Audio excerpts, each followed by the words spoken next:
शरद पवारांचे शिलेदार निलेश लंकेंबाबत शिंदे गटाच्या खुल्या ऑफरनं वाढला सस्पेन्स. गेल्या आठवड्यात ठाकरेंच्या 6 खासदारांनी एकनाथ शिंदे यांच्या शिवसेनेत प्रवेश केला. त्यानंतर राष्ट्रवादी काँग्रेस, शरद पवार पक्षाचे खासदारी पक्ष सोडतील अशा अटकळी मांडल्या जात आहेत. त्यातच आता अहिल्यानगरचे खासदार निलेश लंके यांच्या संभाव्य शिवसेना प्रवेशाच्या चर्चांना पुन्हा एकदा उधाण आलंय. शिवसेना शिंदे गटाचे प्रवक्ते संजीव भोर यांनी या संदर्भात मोठं विधान केलं. पत्रकार परिषदेत बोलताना त्यांनी निलेश लंके हे मूळचे शिवसैनिक आहेत. त्यांनी शिवसेनेत प्रवेश केला तर त्यांचं आम्ही निश्चित स्वागत करू असं स्पष्ट केलं. राजकारणात संपर्क आणि संवाद कायम सुरू असतो असं सांगताना भोर म्हणाले की सर्वच पक्षांचे नेते आणि पदाधिकारी एकमेकांच्या संपर्कात असतात.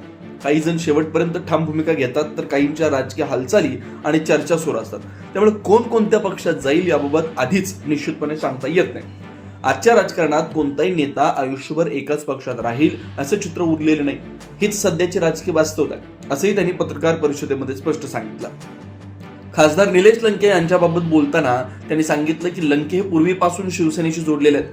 त्यांच्या अनेक शिवसेना नेत्यांशी जुने संबंध आहेत. पक्ष वेगळे असले तरी वैयक्तिक संपर्क कधीच तुटत नसतात. शिवसेना शिंदे गटाची भूमिका स्पष्ट करताना भोर म्हणाले, शिवसेनेत येऊ इच्छिणाऱ्या प्रत्येक इच्छुकाचे आम्ही 100% स्वागत करू. मग ते शरद पवार गटाच्या राष्ट्रवादीतून असोत, काँग्रेसमधून असोत किंवा इतर कोणत्याही पक्षात. आमची दारं सर्वांसाठी खुले आहेत, कारण ते सर्व आमचीच माणसं आहेत. संजीव भोर यांच्या या वक्तव्यामुळे अहिल्यानगरच्या राजकीय वर्तुळात नव्या चर्चांना सुरुवात झाली. आगामी काळात खासदार निलेश लंके यांच्या राजकीय भूमिकेकडे सर्वांचं लक्ष आहे.